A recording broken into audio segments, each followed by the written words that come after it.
నమస్తే, నా పేరు రాజు కంచ, జర్నలిస్ట్. ఇవాళ అత్యవసర పరిస్థితుల్లో ఇలాంటి సిచ్యువేషన్లు ఉన్నప్పుడు కూడా ఈ వీడియో చేయడానికి ప్రధాన కారణం ఏంటంటే, ఇవాళ మంత్రి కొండ సురేఖ డాటర్ కొండ సుష్మితా పటేల్ చేసిన కామెంట్స్ కొంత బాధాకరంగా ఉన్నాయి. బీసీ బిడ్డగా ప్రశ్నించే తప్పేం కాదు, ప్రశ్నించాలి. కానీ సొంత పార్టీ నేతలను ప్రభుత్వం పైన, ప్రభుత్వ అధినేత సీఎం పైన ఇష్టం వచ్చినట్లు ఎప్పుడు పడితే అప్పుడు మాట్లాడడం పార్టీకి, ప్రభుత్వానికి మంచిది కాదనేది ఒకసారి ఆలోచించుకోవాలి. వాస్తవంగా ఒకరిపై విమర్శలు చేసే ముందు అసలు మనమేం చేస్తున్నాం అనేది కూడా అతి ముఖ్యమైన ఆలోచన ఇది. ఎందుకంటే వరంగల్ తూర్పు నియోజకవర్గానికి వీళ్ళు వచ్చిన తర్వాత వరంగల్ తూర్పు నియోజకవర్గ ప్రజల సమస్యలపై ఎంతగానో దృష్టి పెట్టారు, ఎన్ని సమస్యలు పరిష్కరించారు, అసలు కాంగ్రెస్ కార్యకర్త 20 ఏళ్ళు 30 ఏళ్ళ నుంచి పనిచేస్తున్న వాళ్ళని ఎప్పుడైనా పట్టించుకున్నారా, వారికి ఏమైనా పదవులు ఇచ్చారా లేదా అనేది కూడా ఒక ఆలోచన చేయాల్సి ఉంటుంది. ప్రధాన కారణం తెలంగాణ ఉద్యమం ఉవ్వెత్తున ఎగిసిపడుతున్నప్పుడు 2012లో మానుకోట కట్టిన కారకులు కొండ దంపతులు. అలాంటి తెలంగాణ ఉద్యమాన్ని మలుపు తిప్పిన సంఘటన అది. మానుకోట రాళ్ళు, మహిమగల్ల రాళ్ళు అని తెలంగాణ ఉద్యమ సమయంలో ఉద్యమకారులు వరంగల్ తూర్పు నియోజకవర్గం సంబంధించిన నేతలు కొంతమంది అక్కడికి వెళ్ళి ఆ రాళ్ళని తీసుకొచ్చి వరంగల్ తూర్పు నియోజకవర్గంలోని ఉరుసు ప్రాంతంలో ఒక దిమ్మకు ఏర్పాటు చేసి మహిమగల్ల రాళ్ళు, మానుకోట రాళ్ళని పాలాభిషేకం చేశారు. అదే 2014లో తెలంగాణ వచ్చిన తర్వాత ఇదే కొండ దంపతులు మళ్ళీ బీఆర్ఎస్లో, అప్పటి టీఆర్ఎస్లో చేరి వరంగల్ తూర్పు నియోజకవర్గం నుంచి ఎమ్మెల్యే గెలిచిన తర్వాత ఎవరైతే అక్కడ మహిమగల్ల రాళ్ళు అని దిమ్మ ఏర్పాటు చేసి పాలాభిషేకం చేశారో వాళ్ళ చేతుల నుండే, వాళ్ళ చేతులతోనే ఆ దిమ్మను ధ్వంసం చేశారు. అంతటి చరిత్ర, గొప్ప చరిత్ర ఉన్న కొండ దంపతులకు ఉంది. అంతేకాదు మళ్ళీ వీళ్ళు 2023లో కాంగ్రెస్ పార్టీలో చేరి అధికారం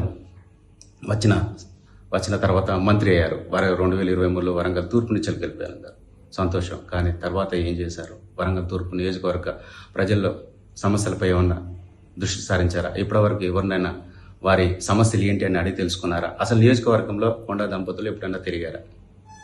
వాళ్ళ డాటర్గా ఎప్పుడైనా తిరిగారా? ఆకు రోడ్డును పెట్టుకుని నియోజకవర్గాన్ని మొత్తం ఫ్రాంచైజీకి ఇచ్చినట్టు, హోటల్ను ఫ్రాంచైజీకి ఇచ్చినట్టు, లేకపోతే టీ స్టాండ్లు ఫ్రాంచైజీకి ఇచ్చినట్టు వరంగల్ తూర్పు నియోజకవర్గాన్ని ఫ్రాంచైజీకి ఇచ్చేసి వరంగల్ తూర్పు నియోజకవర్గం సంబంధించిన పబ్లిక్ కావచ్చు, కార్యకర్తలు కావచ్చు ఇబ్బందులు పెడుతున్న సంఘటన మీ దృష్టికి రాకపోవడం బాధాకరం. నేను చాలా సందర్భాల్లో కొండ మురళికి ఫోన్ చేసిన, లిఫ్ట్ చేయడం, మెసేజ్ పెట్టినా స్పందించడం. ఒక రోజు ప్రజలకు అందుబాటులో ఉండరు, కనీసం రిపోర్టర్ల ఫోన్ కూడా లిఫ్ట్ చేయకపోతే ఎందుకు అని కూడా నేను క్వశ్చన్ చేస్తూ మెసేజ్ పెట్టాను. తర్వాత స్పందించారు, విషయం వివరించాను. లేదు, నేను మారుతున్నా, నేను మొత్తం తిరుగుతున్నా అని చెప్పారు. మరి దేవుడు ఎరుగు అది. కానీ వరంగల్ తూర్పు నియోజకవర్గ ప్రజలు చాలా సమస్యలతో సతమతమవుతున్నారు. ఎందుకంటే నేను వరంగల్ తూర్పు ఓటర్ను, అదేవిధంగా జర్నలిస్ట్ను కూడా. గాంధీభవన్ కేంద్రంగా నేను మీడియా చేశాను. తెలంగాణ ఉద్యమ సమయంలో జర్నలిస్ట్గా పనిచేశాను. తర్వాత కాంగ్రెస్ పార్టీ కష్టకాలంలో కూడా గాంధీభవన్ రిపోర్టర్గా పనిచేశాను. కాంగ్రెస్ పార్టీ అధికారంలో రావడానికి నా వంతుగా నేను కృషి చేశాను తెలంగాణ బిడ్డగా. కర్ణాటకలో కాంగ్రెస్ పార్టీ అధికారంలో వచ్చిన తర్వాత తెలంగాణలో కూడా ఈజీగా కాంగ్రెస్ పార్టీ అధికారంలో వచ్చే అవకాశం ఉందని కూడా అప్పుడే స్పష్టమైపోయింది. దానికంటే ప్రధాన కారణం పిసిసి చీఫ్గా రేవంత్ రెడ్డి ఎన్నికైన తర్వాత కాంగ్రెస్ పార్టీలో కొత్త ఉత్సాహం వచ్చింది. కాంగ్రెస్ పార్టీ అధికారం అవడానికి రేవంత్ రెడ్డి కృషి చాలా కీలకమైందని చెప్పాలి. అనివార్య కారణాల వల్ల కొండ సురేఖ దంపతులకు వరంగల్ తూర్పు మళ్ళీ టికెట్ ఇచ్చి అక్కడి నుంచి పోటీ చేయించి గెలిపించిన తర్వాత మంత్రి పదవికి ఇవ్వడం అంతా బాగానే ఉన్నా కూడా తాపకోసారి కొండ సుష్మితా పటేల్ కామెంట్ చేయడం, రేవంత్ రెడ్డిపై కావచ్చు, రేవంత్ రెడ్డి ప్రభుత్వంపై కామెంట్ చేయడం, పార్టీపై కామెంట్ చేయడం పట్ల పార్టీ, ప్రభుత్వం పంచబడిపోతుంది. ఇది గ్రహించాల్సిన అవసరం ఎంతైనా ఉంది. అంతేకాదు ఇప్పటి వరకు వరంగల్ తూర్పు నియోజకవర్గానికి సంబంధించిన కాంగ్రెస్ కార్యకర్తలకు వీళ్ళు ఎన్ని పదవులు ఇచ్చారో ఒకసారి లిస్ట్ వేసి ముందు పెడితే బాగుంటుంది. ఎందుకంటే చాలా మంది కాంగ్రెస్ కార్యకర్తలు, లీడరు వరంగల్ తూర్పు నియోజకవర్గం, నేను అక్కడికి సంబంధించిన బిడ్డను కాబట్టి అక్కడి నుంచి వెళ్ళి హైదరాబాద్లో ఇక్కడ పనిచేస్తున్నా కాబట్టి వారి సమస్యలు నా దృష్టికి చాలా సందర్భాల్లో తీసుకొచ్చారు. వీడియో రూపంలో కూడా నాకు చాలా సందర్భాలు తీసుకొచ్చారు. వరంగల్ తూర్పులో కాంగ్రెస్ పార్టీ పరిస్థితి చాలా దారుణంగా, దయనీయ పరిస్థితిలో ఉంది. పట్టించుకున్న లేదు, ఫ్రాంచైజీకి ఇచ్చినట్లు ఇచ్చి నియోజకవర్గాన్ని ఒక ఆక్రౌడ్ చేతిలో పెట్టారనే విషయాన్ని కూడా చాలా సందర్భాల్లో నా దృష్టికి తీసుకొచ్చి వీడియోలు కూడా వేశారు. ఆ వీడియోలు కూడా present PCC chief Mahesh Kumar Goud కావచ్చు, అదేవిధంగా సీఎం రేవంత్ రెడ్డి దృష్టి కూడా తీసుకెళ్లాను. కొండ దంపతుల విషయంలో ఎందుకు ఇన్వాల్వ్ కావాలని వాళ్ళు చాలా సందర్భాల్లో ఓపికబట్టినట్లు ఉండుకోవచ్చు, బహుశా నాకైతే తెలియదు. కానీ ఇలాంటి సందర్భంలో తాపకోసారి నిన్న మొన్న కొంతమంది లీడర్లు చేసిన కామెంట్స్, దానికి తోడు ఇవాళ కొండ సుష్మితా పటేల్ చేయడం అది సరైన పద్ధతి కాదు.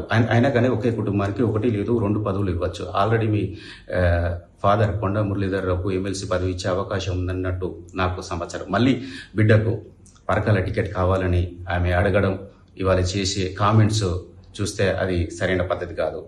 అంటే మీ అమ్మకు మంత్రి పదవి, మీ నాన్నకు ఎమ్మెల్సీ పదవి, మీకు మళ్ళీ ఎమ్మెల్యే టికెట్, ఇంకా మీ డాటర్కు, ఇంకా నిన్న మొన్న పుట్టిన బిడ్డకు అందరికీ పదవులు కట్టబెట్టడం అనేది అసంభవం. చాలామంది కాంగ్రెస్ కార్యకర్తలు వరంగల్ తూర్పు నియోజకవర్గంలో పదవుల కోసం, సమస్యల కోసం వారి విన్నపాలను వినడానికి ఎదురు చూస్తున్నారు. ఫస్ట్ వరంగల్ తూర్పు నియోజకవర్గం ప్రజల సమస్యలపై ఫోకస్ పెట్టండి. ఇక జగ్గారెడ్డితో పోల్చుకున్నారు. జగ్గారెడ్డి లోకల్ లీడర్ కాదు, నేషనల్ లీడర్. ఆయన ఏఐసిసి స్థాయి వ్యక్తి.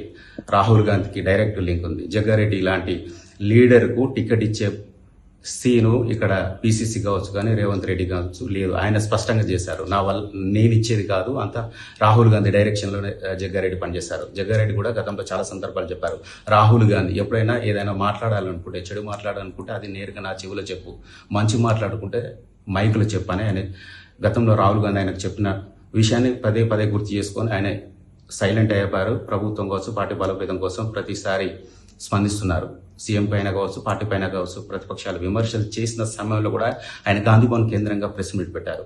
మరి కొండ దంపతులు ఎక్కడ ప్రెస్ మీట్ పెట్టారు? గాంధీభవన్ మీద ప్రెస్ మీట్ పెట్టారు, గాంధీభవన్ కేంద్రంగా, లేకపోతే వరంగల్ తూర్పు నియోజకవర్గంలో వరంగల్ తూర్పు నియోజకవర్గ ప్రజల దృష్టిని పై సమస్యల పరిష్కారం కోసం ఏమైనా పెట్టారా? ఏం లేదే. మొన్న రీసెంట్గా గ్రంథాలయ సంస్థ చైర్మన్ పదవి మీసాల ప్రకాష్కి ఇచ్చినట్టుంది. చాలా మంది పదవుల కోసం సెక్రటరీ చుట్టూ, ఇతర మంత్రుల చుట్టూ పరిచయాలు ఉన్న వాళ్ళు. అసలు కొండ దంపతులు ఇప్పుడు వరంగల్ తూర్పు నియోజకవర్గ ప్రజలకు, కార్యకర్తలకు చేసింది ఏంటి? ఒక్కసారి ఇవన్నీ ఆలోచన చేసుకోండి. ఇక పథకాల విషయానికి వస్తే మొన్న సీఎం రేవంత్ రెడ్డి యాదృచ్ఛికంగా అక్కడ చెప్పడం జరిగింది.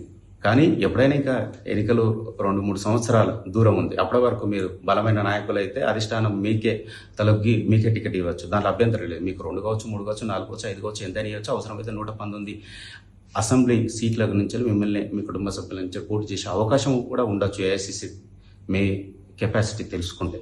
కానీ ఫస్ట్ మనము ప్రభుత్వాన్ని కాపాడే విధానంగా మాట్లాడడం నేర్చుకోవాల్సిన అవసరం ఉన్నది. ఒక ఆడబిడ్డగా, ఫైర్ బ్రాండ్గా మీకు ఆ కెపాసిటీ ఉంది, ఫైన్, అక్కడ వరకు బాగానే ఉంది. కానీ ఫస్ట్ వరంగల్ తూర్పు నియోజకవర్గ సమస్యలను, అక్కడ క్యాడర్ వాళ్ళకు పదవులు ఇచ్చే విషయంలో ఆ క్రౌడులను వదిలిపెట్టి మీరు ఫీల్డ్కి రండి. ఫస్ట్ అది చేయండి. అది చేసిన తర్వాత ఆలోచించండి. ఎందుకంటే నేను వరంగల్ తూర్పు నియోజకవర్గ ఓటర్ను.